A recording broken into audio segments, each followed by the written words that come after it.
Mifandroitana indray ny momba ny resaka fréquence na dia efa mazava raha ny resaka nataony CSCA fa manana lisensa ara-dalàna ny KOLO TV sy ny KOLO FM.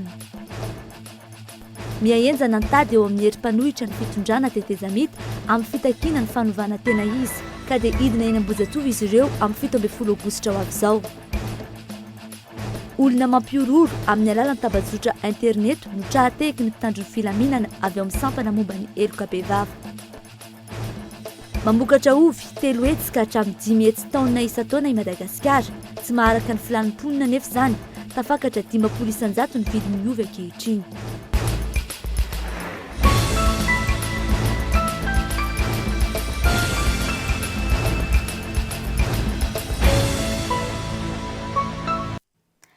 Tonga soa ato anatin'ny fampahalalam-baovao tomboky lasy tomboky vavy, ampanajana no hiara-bananao sy hanasananao hanaraka izany hatramin'ny farany. Ao anatin'ny fotoana tokony habetsaka ny mpizahatany sika amin'izao fotoana izao, ny rovan'ny Manjakamiadana, toerana mbola manan-tantara na dia efa niaran'ny fahamaizana ary 17 taona lasa izay. Mbola be mpitsidika na teratany vahiny na teratany malagasy, indrindra fa amin'izao fotoana ny fialan-tsasatra izao, fanadihadiana teny an-toerana. 50 hatramin'ny 100 eo ny mpitsidika ireo lapan'ny toeran'ny mpanjaka teto Imerina, ety Manjakamiadana. Misy mpitarika 20 ety ankehitriny. Raha ny fanazavan'izy ireo dia nofan'ny ministeran'ny kolotsaina manokana ny gida ao anatin'ny rova. Ny fahafalipon'ny olona ny vola raisiny manomboka amin'ny 2,000 ariary ka hatramin'ny 1,000 ariary, arak'izay omen'ny mpitsidika tsirairay. Ireo sisa tsy may ny 9 Novambra 2017 tamin'ny lapan'ny Manjakamiadana toy ny besaka ny trano vola ary manampisoa no afaka tsidihana. Eo ihany koa ny fahatazanana ny tendrombohitra masina miisa 12 sy ny tanàn'Antananarivo iray manontolo. Anisan'ny mahaliana ny maro ny tantaran'ity tsangambato iray ity. Izy no ikidoka, izy zany mpiandra ny lapa zany rehefa mandeha ny mpanjaka lahy, dia izy miandra mivadin'ny mpanjaka, izay mahatonga anazy hoe eunuque, na hoe tsisy filahina zany ikidoka fa mba metrahan'ny mpanjaka anazy fitokisana zany, dia izay mahatonga anazy mba tsisy tentation zany. Mbola maro ireo tsy ambaratelo ny andriana, fantatra na re, saingy tsy voaresaka firy, na tsy resahana mihitsy noho ny antony maro samihafa. Mpizahatany vahiny, mpianatra avy any amin'ny anjerimanontolo na koa avy any amin'ny faritany, samy manana ny mahasarika azy eto. Izy aloha efa rénové daholo fa zavatra satria archéologie le any aty dia mbola be da be zavatra afaka tadavina zany any ambany tany hoe i-reconstruisena l'histoire de Madagascar fa tsy ampy ny vola dia tsy afaka manao anazy. Mais je voulais convenir également pour avoir une idée sur l'histoire et également avoir des prises de vue, c'était l'essentiel.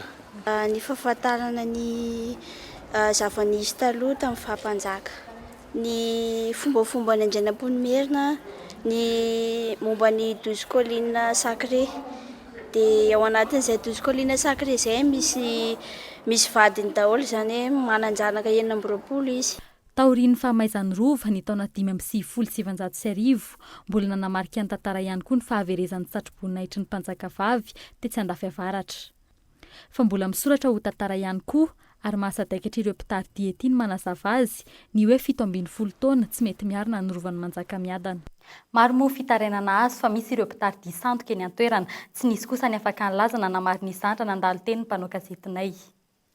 Lafim-baovao afaka kosa indray mandefa email mandrahona sy mampiororo ary mitaky volatra any amin'ny 10 miliara. Izany no paikadin'ny mpivady izay voasambotry ny polisy-pirenena tamin'ny fiandohany ity herinandro ity. Olona ambony sy ireo orinasa goavana ary banky avokoa no lasivatra izy ireo amin'izany manerana ny Madagasikara ka nampiasan'ny polisy teknolojia ny fisamborana azy. Tany Fianarantsoa ny voasambotry ireto mpivady ireto, fanadihadiana ny Fabrice Tatatsiresy. Mpampiororo amin'ny alalan'ny tranokala na mailaka no voasambotry ny polisy avy ao misampana amin'ny sahana ny eloka be vava niaraka tamin'ny unité d'intervention rapide avy tao Fianarantsoa. Mitovy hatrany ny fomba anaovana izany, mangataka vola 10 lavitrisy FMG ary mandraona ny amon'olona na hanimba fananana raha tsy tanterahana ny fangatahana. Miaraka amin'izay dia misy ihany koa ny fampitandremana mba tsy hampandreny mpitandro filaminana. Dia raha tadidintsika tsara hoe ny fanojo tamin'ilay hoe fanakatonana ny maso ivoan'ny Amerikanina teto antsika ihany koa ny voan'izany taratasy fampiororona izany. Hoe ny agence jirama eran'ny Madagasikara ho no apoka ny ireo misy olona ambony minisitra nahazo taratasy fandrahonana, ny banky maromaro, ny OTIV, BNI, BICM, ny nahazo an'izany fampirorona zany daholo. Dia hitantsika moa efa le hoe tsy maintsy miditra zany tsika amin'le hoe traçabilité, satria moa resaka mail dia nanao ny traçabilité an'le mail zany zahay. Dia taorianan'izay koa dia mitady hoe firy le adresse IP ny aingano io mail io. Le adresse IP moa fantatsika le hoe adresse international protocole, ary le tena zava-dehibe koa dia le hoe localisation géographique na le hoe géolocalisation, satria moa resaka elektronika daholo izy dia fantatra fa hoe any Fianaratsoa no misy an'le appareil.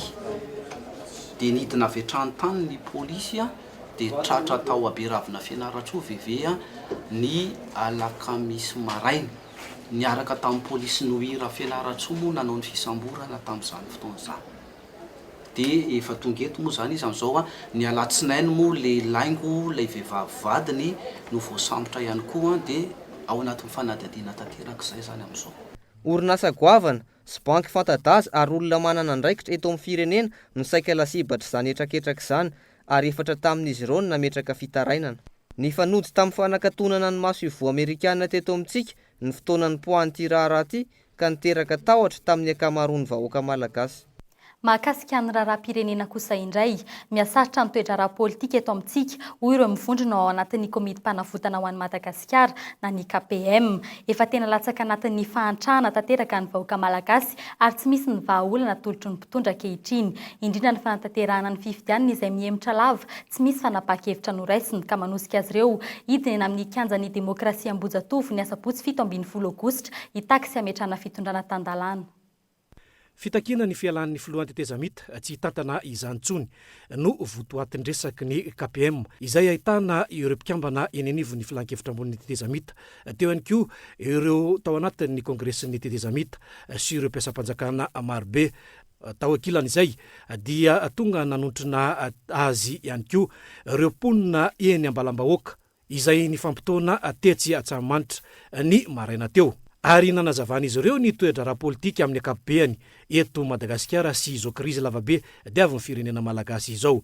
Ka natonga izao fitondrana izao hitarozaka mba hitsonjovana ireo namana vitsy anisa izay mifikitra amin'izay seza izay. Fitondrana vonjomaika tandalana no tokony apetraka satria izay no azo antoka fa avita anatanteraka izany fifidianana madio mangarahary izany ary mba hoentina mamarana ny krizy. Izay zany fomba fijerinay ny toetra ara-pirenena zay hita fa tena mikatso tokoa ny fiainam-pirenena amin'izao tsika miteny zao. Belatra ho an'ny rehetra ny fanehoan-kevitra eny amin'ny kianjan'ny demokrasia Ambojatovo ka tsy tokony ho tampianam-bava intsony ny vahoaka malagasy amin'izay fahalalahana izay, ary dia hifampitoana amin'ny vahoaka indray ny KPM. Dia amin'ny sabotsy fa 17 ny volana Aogositra ho avy zao, ary izy io dia kendrenay ho tanterahana eny amin'ny kianjana Ambojatovo. Tetezamita makany amin'ny fitiavan-tseza no misy fa tsy fitiavan-tanindrazana. Ary ireo sokajin'olona mahita tombotsoa amin'izao fitaran'izao tetezamita zao dia ireo mpanao bizina politika. Lohalaharana amin'izany Andriamatoa Andrinina Rajoelina. Mienjana araka izany ny fanehoan-kevitra ataon'ireo hery politika mpanohatra izao fitondrana izao. Lafombaovao hafa kosa indray, andray fepetra ny mpitandro ny filaminana raha toka miziriziry amin'ny heviny ny mpandrarany fonja ka apikatso ny raharaham-pirenena. Io no isan'ny nasongadiny Jeneraly Ravalomanana io folakandro io teny amin'ny Toby Ratsimandrava, fotoana izay nilasana tamin'ny fomba ofisialy ny fivoahany anaran'ireo mpianatra Zandarenjato voaray iofana. Ny vehivavy no nitana ny laharana voalohany tamin'izy ireo fanadihadiana. Afa-po tanteraka ny Jeneraly Ravalomanana Richard tamin'ny voaka-panadinana teo amin'ny fifaninanana idiranao amin'ny sekoly Zandarmaria Pirenena Ambositra tamin'ity taona ity. Nadio nangarara ny voaka-panadinana satria ny fanambina petraka dia niady amin'ny kolikoly. Nandany fanaovana risorisa hatramin'ny farany ireo tompona andraikitra. Zay le tena hoe zay dia madio ny eritreritray amin'iny concours le gendarme iny raha fitinina izy nisy ataoko teny français mba ikakanazy 14 200 zany ny candidat dia misy 900 zany no afaka ka raiky amby 100 amin'ireo vehivavy ary 499 lehilahy. Tamin'ny voalohany zany azavaina aminareo izy tamin'ny voalohany zany dia 80 ny eritreretina ho vehivavy ho raisina. Rehefa nijerevana ny fifaninanana ny vehivavy zany raha ohatra ka 80 fotsiny no raisina dia ny lehilahy 1266 moyenne dia afaka ny vehivavy 14 tsy afaka. Dia hoe tsy rariny kosa zany fa aleo fanakekikezana fanakekikeza le numéroany lehilahy sy ny vehivavy milotiny lehilahy sy ny vehivavy dia lasa zany mihoatra lasa 101 zany ny vehivavy raisina. Fa na izana zany mbola ambony zany milotiny vehivavy afaka mihoatra ny lotiny lehilahy. Ary tiako no tenanareo eto fa nahazo loty ambony indrindra tsy efa mamaso eto izy fantatro fotsiny dia vehivavy. Tetsakilan'izay dia nanameloka ny fitokonan'ny mpandrarahan'ny fonja ny komandany zandarmaria pirenena. Ambarana fa mampietry ny voninahitry ny mpitandro filaminana ny fihetsika toy ireny. Tsy mety ho izy raha ny olona tokony antoka ny fandriampahalemana indray no hanome vahana ny fandikan-dalàna. Fa tsy lieu de détention mihitsy zany ny poste cellule de gendarmerie cellule na police fa natao hitazoman'olona temporairement pendant 48 heures maximum. Zay ny antony ametrahana azy ihany. Ka raha hoe tady solution de facilité hoe angana hoe tongoverina izy dia tazomany aminareo manampiverina hiasa dia diso zany. Diso ny olona miteny an'izany ary tsy mahatsiaro. Faharoa manarak'izay inona ny zavatra mety iseho? Ny zavatra mety iseho ohatra hoe sarak'izay resiko amin'ny teny hoe zanako no misy namono. Dia hoe n'olona tsy fiasan'ny olona dia atao alefa moto. Dia inona ny mety réaction? Marena aloha any Sainte-Marie amintsika miteny Zoso misy vindicte publique mitady hanafika caserne de gendarmerie ny olona tany maty. Narena aloha zavatra soa tany Maroantsetra, narena aloha zavatra soa tany Mantsitsara. Fa ny olona ety amin'izao manao vindicte publique etsy Ambohipo ty tany etrety hoe tanàna lehibe ty mahavita mandoro mpangalatra ny olona. Dia andran'izany ve tsika hoe andao ary naovana vindicte publique zay rehetra voasambotra zany nananao arikatra. Dia ahoana ny farany amin'izany ahoana ny zon'olombelona no ny fitadiavanao an'ilay hoe tombontsoa zany hoe akary meo an-daniny tese meo an'izao zahay. Farany dia nampatsiahy ny jeneraly Ravalomanana fa ny filaminam-bahoaka ny lahara-pahamehana fa tsy ny tombontsoa ny tena samirery. Eo amin'ny lafiny fifidianana kosa indray, ny 20 Aogositra ho avy izao no andrasany ny eny anivon'ny Senita ny fanapa-kevitry ny fanjakana sy ny fianakaviam-be iraisam-pirenena ary ny CES ny amin'ny firisonana tsy amin'ny fifidianana. Raha toa kosa ka mihoatra hitatio ny fanapa-kevitra dia tsy maintsy mangataka amin'ny CES ny antanterahana fifidianana amin'ny fotoan'ny fahavaratra noho ny antony tsy azo anoharana ny Senita. Efa miomana kosa amin'ny fitandronan'ny filaminana mandritra ny fifidianana any Antsimo fanampanazavana. Azo atao tsara ny manatanteraka ny fifidianana amin'ity taon'ity raha toa ka tonga eo am-pelantanan'ny Senita mialohan'ny 20 Aogositra izao ny lisitrireo kandida avoaka ny CES sy ny fankatoavana avy amin'ny fianakaviam-be iraisam-pirenena dia azo tanterahana ny 9 ka hatramin'ny 20 Oktobra ny fihodinana voalohany amin'ny fifidianana ary ny 7 Novambra ka hatramin'ny tapany volana Desambra kosa ny fihodinana faharoa sy ny fifidianana solombavam-bahoaka. Misy kosa ny fepetra raisiny raha toa ka mihoatra izay tety andro izay ny fanapa-kevitra voaray ny Senita. Raha sanatria moa ihoatra ny fahatelo ny volana Novambra voalaza ny fehezan-dalampy fifidianana fa fetra ny vanim-potoana mahitana ahafahanao fifidianana dia tsy maintsy angatahana amin'ny cour électoral spécial ny alalana manokana na dérogation anaovana fifidianana no miantony tsy azo anoharana na pour cas de force majeure. Miankina tanteraka amin'ny fanjakana sy ny fianakaviam-be iraisam-pirenena indrindra ny vondrona afrikanina ary ny CES ny firosona amin'ny fifidianana araka ny nambaran'ny Senita nandritra ny famaranana ny fampiaon'ireo filohan'ny vomiera eny anivon'ny distrika rehetra manerana na Madagasikara io atoandro io. Misy kosa nefa ny fepetra manokana raisina ho an'ireo faritra mikorotana any Atsimo mandritra ny fifidianana. Misy fiaraha-miasa aloha amin'ny mpitondra antoerana amin'ny distrika sy amin'ny forces armées amin'ny forces de sécurité mikasika ny zavatra. Efa nisy lamina ny fanarahana zany ary presque rehefa misy zavatra mitranga dia mivory zahay eo dia ina fepetra tokony raisina.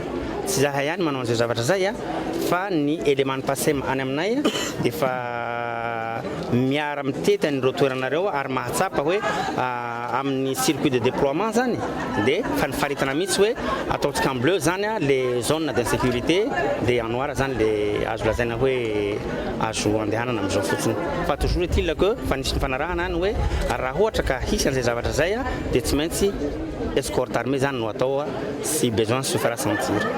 Marina moa fa efa vonina hatramin'ny 700 ny seni tamin'ny fanomanana ny fifidianana, tomby ihany koa ny isan'ireo mpifidy hatramin'ny 9 aogositra teo. Miisa 727 ny isan'ireo atota taratasin'ireo ilatsaka ho fidiana solombavam-bahoaka voaray eny anivon'ny Oveka manerana Nosy hatramin'ny 7 aogositra lasa teo. Eo amin'ny tontolon'ny serasera sy ny anao manjery kosa indray amin'ny alarobia ho avy izao no ivoaka ny didim-pitsarana taorian'ny fifanatrehana teo amin'ny ministeran'ny serasera Pitory sy ny KOLO TV sy ny KOLO FM teny amin'ny tribonaly Anosy. Tsy nahavita ny nazavany antony nisy tonona ny fréquence nataon'izy ireo ny teo anivon'ny ministeran'ny serasera androany manoloana ny fitsarana na ny mpanao kasety fanadiadiny. Tsy manana fréquence ny KOLO TV sy ny KOLO FM fa nisorona tamin'izany noho ny resaka ara-panjakana. Io no hevitra notoanan'ny Pitory tetsy Anosy androany. Ny CSCA sy ny ministera izay nanome an'io fréquence io hatrany ny taona 2024. Niboretika ireo avy amin'ny ministeran'ny serasera androany rehefa tena nanontanian'ny mpanao gazety ny amin'ny tena tian'izy ireo atongavany amin'ity fitoriana ity.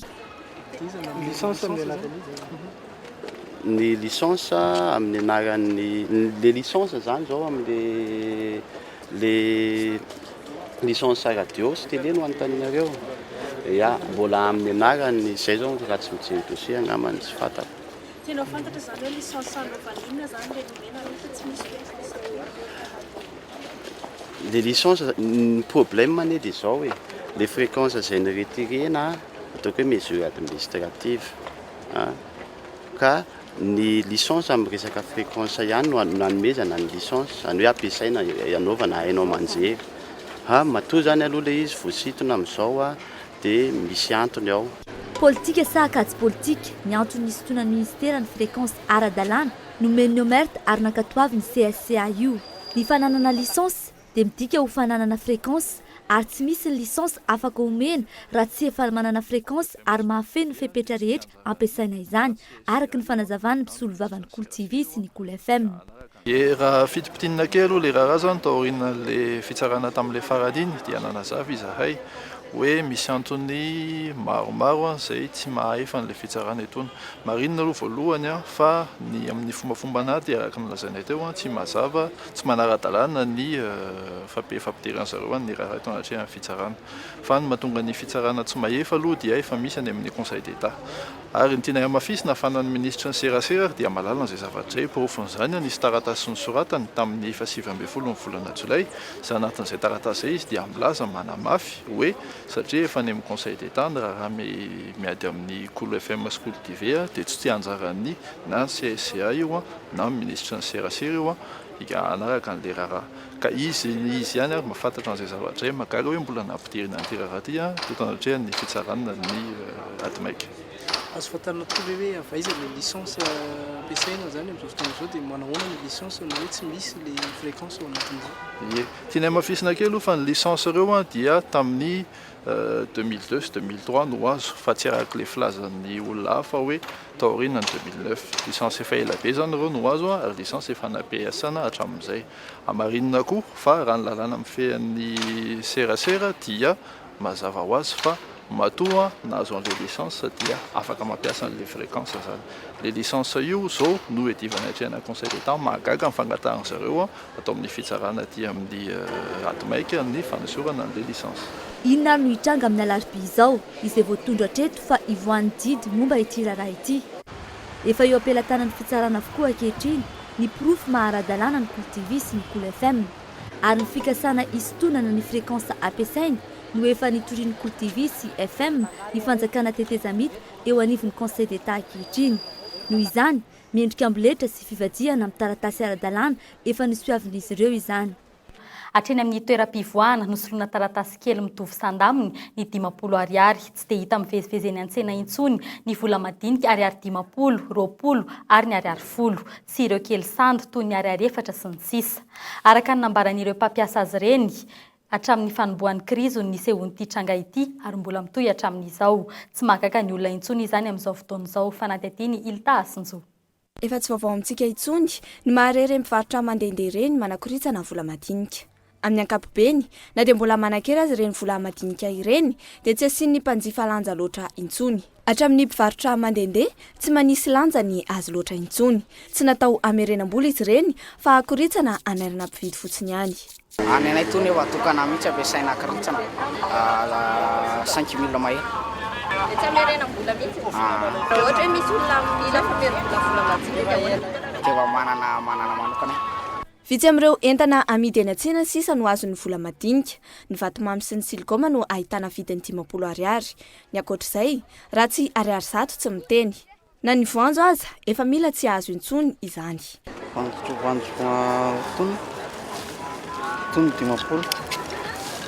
Tsy vao izao nisy ny fahasahiranana amin'ny resaka vola madinika. Efa manjary mahazatra ny olona ny tsy mandray famerim-bola latsaky ny 500 ariary intsony. Voatery ankolaka matetika ny mpanjifa andray vatomamy na zavatra hafa azo ny 500 ariary. Bombo famerim-bola ohatra rehefa tsy manana izay dia rano izy hoe tsy manana 500 dia rehefa tsy mividy izy dia afaka mijanona. Milaza ho sahirana amin'ny fitadiavana io vola madinika io avokoa ny ankamaroan'ny mpivarotra ankehitriny. Eny amin'ireny toerana fivoahana ireny efa nosoloina taratasy kely mihitsy ny vola. Rehefa tsy manana madinika izy ireo dia omeny ireny tike ireny ahafahana miverina eo aminy amin'ny manaraka. 500 moa zany tena olana satria vitsy dia vitsy zany dia vola dia manjary lasa mampiasa tike zay. Ohatranao fa dia ny tike io? Tike zany tena marina dikan'iny dia hoe afaka miverina ianao manaraka na dasy loha manaraka ty verena neny manaraka igny. Dia ny dikan'tika dia hoe iverina hoe hosorona 500 iny fa voafetra hoe eto aminay ihany. Tsy manahirana ny mpampiasa loatra izay fomba fiasa izay. Efa zatra raha teo izy ireo na ireo ivalan-drano aza milaza fa sahirana mitady azy ireny. Tsy mampaninona ihany aloha satria efa le mitady 500 koa sarotra.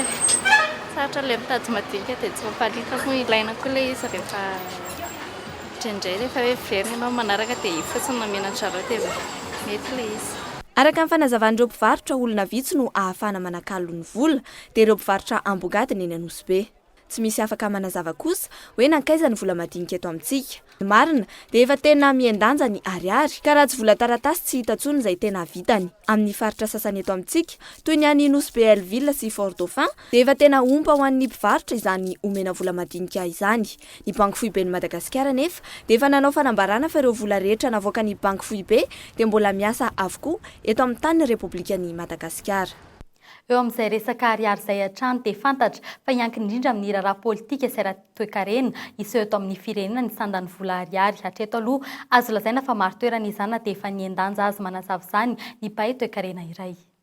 Mbola maro sehatra araka ny tokony izy aloha ny ariary amin'izao fotoana izao ary mbola tsy tena hoe misy dégringolade na hoe ny subir choc ngeza be ny volantsika ankehitriny fa tsy fantatra izay mbola ho tohan'ny situation politika na ny économique indrindraindrindra ihany koa izay mety hitondra effet tsara na effet ratsy ho an'ny toe-karentsika. Ny tokony fantaniana mipetraka dia hoe misy famoronana an'le ariary ve eto amintsika izany hoe misy asa ve mamokatra ve ny orinasa dia avy amin'izay zavatra ianao fa tsika milaza hoe hiakatra na hidina ny ariary ankoatra ny resaka marché de change. Mbola vaovao ara-toe-karena trany miakatra be ny vidin'ny ovy eny anivon'ny mpanjinjara eny an-tsena ankehitriny. Nahitana fiakarana hatramin'ny 500 ariary ny vidin'ny iray kilao tao anatin'ny 2 volana monja. Saiky ny ovy n'Antsirabe ny manondraka ny tsena eto an-drenivohitra. Ny amin'ny faritra kosa efa manomboka mahazo vahana ny ovy ala fanady adiny. Raha 700 ariary ny fakan'ireo mpivarotra ovy eny Analakely Ambongadiny eny Anosibe dia mahatratra 240 ariary izany amin'izao. Faharoa volana zao dia tonga dia nakatra amin'ny 7 500 zao ny kilao. Nefa ohatriny taloha? Taloha 5 000. Antony fiakaran'ny vidin'ovy io simbatra amin'ny 500 isanjato ny vokatra miakatra ankehitriny noho ny fisian'ny olatra aretina no andraisan'ireo tantsaha izany. Raha ho jerena indray izany tsenan'ny pomme de terre dia mbola tsy mahala valiny filany mpanjifa zany ny fambolenany pomme de terre satria be ny aretina mbola tsy misy firy izany amin'izao ary izay no mahalafo azy io. Tsy matohitra ny fiparitahan'izany ny ovolena eto amintsika. Antony io raha ny fanazavana ara-tsiantifika tsy mbola misy ny fikarohana manokana ho fanatsarana masom-boly tahaka ny misy amin'ny volovary. 3 hetsy hatramin'ny 5 hetsy taona isan-taona no vokarin'ny Madagasikara. Ny 7 isanjaton'izay dia avy amin'ny faritra Vakinakaratra. 50 hatramin'ny 200 taona isan-taona ihany no aondrana ny amin'ireo nosy rahavavy ankehitriny. Mila fandrindrana ity sehampiariana iray ity eto amintsika noho izany tsy mbola maharaka ny filan'ny malagasy. Hevitra iray hitan'ny mpikaroka fa afaka hamenon'izany filany izany ny fanapariahana ny oviala izay efa mahazo vahanany amin'ny faritra ankehitriny. Ny oviala hoe lazaina Florida ity izany dia tena mahasolo tsara ny ovolo. Samy fandavitra amin'ny ovolo mihitsy. Fa na inona nahandro ataonao ny pomme de terre ka handro an'ity oviala ity dia apita haony nahandro fa tena tovy mihitsy ny tsirony sy ny ovolo. Le lazainao pomme de terre. Ny oviala ahavitana karazan-tsakafo betsaka, ahitana otrik'aina maro. Azo ahodina havadika ho lafarinina izay maharitra 3 taona ary azo amidy eto amin'ny tsena anatiny na ondrana ny ivelany. 7 volana monja dia efa azahoana 10 hatramin'ny 20 kilao ny fototra iray. Lafim-baovao afaka kosa indray.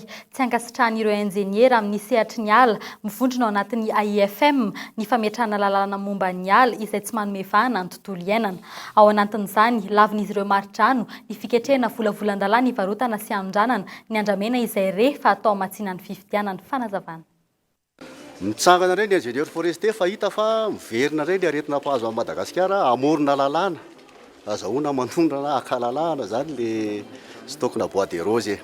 Izay zavatra rehefa natao imbetsaka hatramin'ny taona 2000 na moana lalàna foana.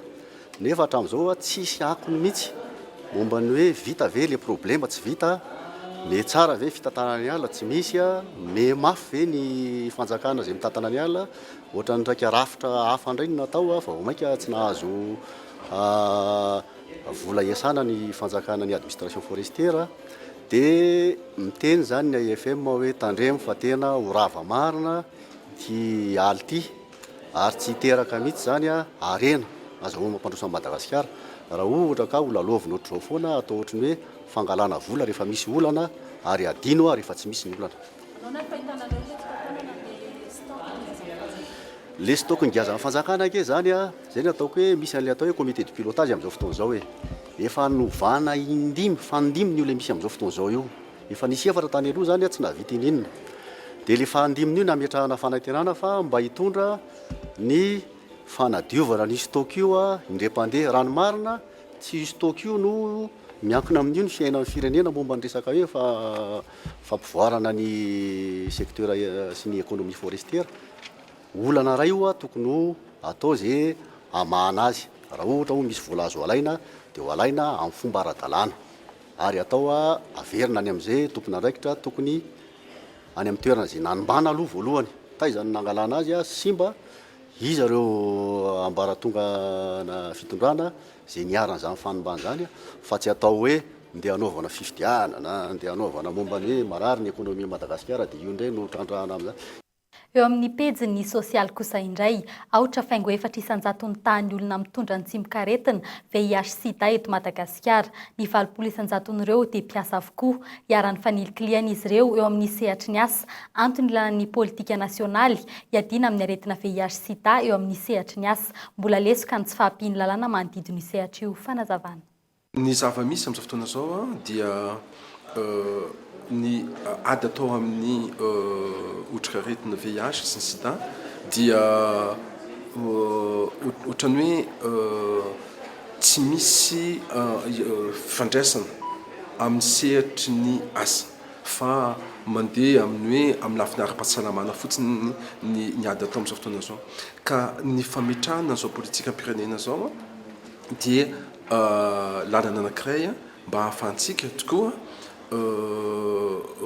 anana an'izany hoe fanaraha-maso sy ny système rehetrarehetra ilaina amin'ny fametrahana zao politika zao mba hisiny tokoa hoe firy tokoa moa ny mpiasa zay varamaso ao anatin'ny zao fanatanterahana zao politika zao. Eo amin'ny fampandrosoana ny tontolo ambanivohitra, manano sarotra ny tantsaha ny manao ny raharam-bola eny anivon'ny banky, natao hanamorana izany ny nametrahana ny tahirim-bola sefor eny Anjomakely, fanadidina iarahana amin'ny Maritsaona. 5 kilometatra miala ny renivohitra Antananarivo no misy ny fokontany Anjomakely, komina ambanivohitra Ambatolampitsy Mahafotsy, distrika Anambohidratrimo. No safidy fasivy ho an'ny sefor manerana Madagasikara. Tahiry sy fampindramam-bola ho an'ireo tantsaha 100 isan-jato nanovana azy ity, izay topokevitra tamin'ny fananganana azy teto. Dia maro ny tantsaha ny liana amin'izy ary mamaly ny filan'ny tantsaha mihitsy le findramam-bola. Ny olana amin'ilay fidirana ambanivohitra dia lafo kokoa zany satria ray aloha ny faritra iasana midadasika be. Ary raha midadasika be le faritra iasana dia manjary lafo kokoa satria olona ray no jerena ary alavitra ary. Nefa raha ohatra ka miasa an-drenivohitra ianao dia eo amin'ny faritra manodidina eo dia toa dia ahitanao olona 100 dia mitombo zany ny atsotsika hoe coût d'exploitation dia vitsy ireo sehatra fampindramam-bola tena masaha mirotsaka aty ambanivohitra. Fampitomboana ny vokatra sy ny asa mandrarahan'ny tantsaha no tanjona ao anatin'izay. Kanefa moa izy ty fa me manatona tanteraka ty ambanivohitra ty dia efa mety ary tena mety tsara ho anay mandrafitra azo ary mamboly miompy aho ary zay fond zay mihitsy indrindra ny tena tsy ahafahanay mihetsika mba ampitomboana amin'le fiompiana ny fambolena indrindra fa ny fikarakarana ny asa tanana zay atao. Ny vokatra sisa no andrasana amin'ireo tantsaha izay mikendry fatsatra ny ampiasa izany vola izany. No tanterahina andro amin'ny maraina tetsy amin'ny ENMG tsara lalàna ny fanaovany tsony ny fiara-miasa eo anivon'ity sekoly ambony manofana ho mpitsara ity sy ny Bureau International du Travail ho fanatsarana ny fitsarana ny ady momba ny asa sy ho fampanarahana fenitra mikasika ny fanofanana ny mpianatra ho mpitsara no antony. Tatitra ny mahakasika izay Ilta Asinjo. Mbola manana olana goavana i Madagasikara mikasika ny fitsarana ireo ady amin'ny sehatry ny asa. Mbola maro ihany koa ny olona ny tsy mahalala akory ny zony ao anatin'izay sehatra izay. Ilaina noho izany ny fanantarana ny ambaindain'ny fahalalan'ireo mpitsara sy ny hanomezana tosika azy ireo mba ahafahany manatanteraka amin'ny antsakasy andavany ny asa fitsarana ny ady amin'ny sehatry ny asa. Izay no antony fifanaovana soniny fiara-miasa eo amin'ny sekoly nasionaly mampianatra ireo mpitsara na ny ENMG sy ny Bureau National du Travail manomboka izao ampidirina ao anatin'ny taranjy anaran'ireo mpitsara ny momba ny lalàn'ny asa. Ny BIT no hanome ny fiofanana ao anatin'izany. Ny tanjona dia ny anarahany fampianarana eny anivon'ny ENMG ny rifim-pivoarana sy ametrahana ny filaminana ara-tsosialy amin'ny alalan'ny fampiarana ny lalàna fototry ny asa sy ny fenitra iraisam-pirenena amin'ny asa. Ny lafin'ny kolontsaina kosa no amaranantsika ny fampalalam-baovao. Code mélanine ilazana fa azo atambatra ny kolontsaina maro samihafa. Isan'izany ny sary hosodoko sy ny Islam, Joe ary Yesoa sy Isaka no hitondra indray ny fahitan'izy ireo ny zava-mitranga eo amin'ny fiarahamonina amin'ny alalan'ny teny sy ny loko maro samihafa ao amin'ny zary galerie fampiratiana misokatra amin'ny daholobe nanomboka androany ka hatramin'ny 7 Aogositra ho avy izao. Fanadiadiny.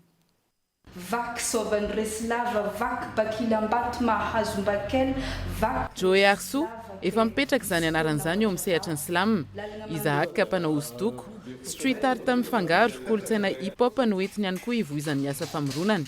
Izay roa izay no nitambatra ny manome code mélanine. Sary hosodoko sy teny saika mitovy fomba fijery avokoa ary milaza amin'ny fomba mivantana ny zava-miseho ato anatin'ny fiarahamonina amin'izao fotoana izao. Amin'ny ankapobeny, ny tena marina nefa fenina amin'ny rehetra no isan'ny tadiavin'i Isaka sy Joe Arsu ao amin'ny asany.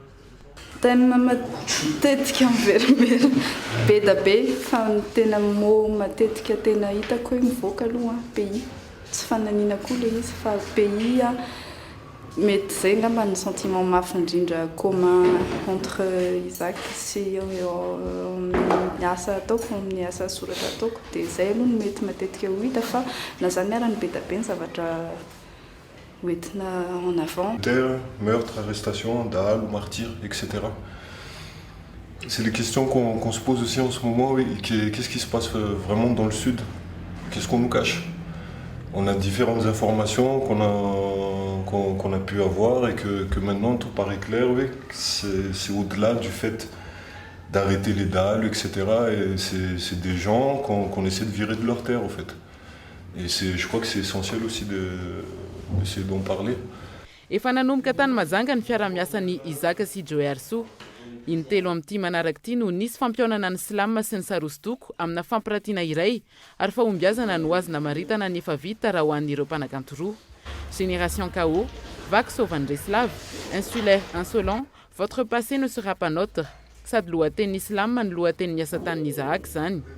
Karazana afatra omen'ireo mpitondra amin'izao fotoana izao no mivoatra anatin'ireo asatanana tahaka ny hoe natao an-tsara ireo tenin'ny foronina. Tapitra ny fampahalalam-baovao tomboky lasy tomboky vavy makasitraka anao nanaraka ny hatramin'ny farany mamay fotoananao indray ho amin'ny rahampitso tahaka izao veloma tompoko.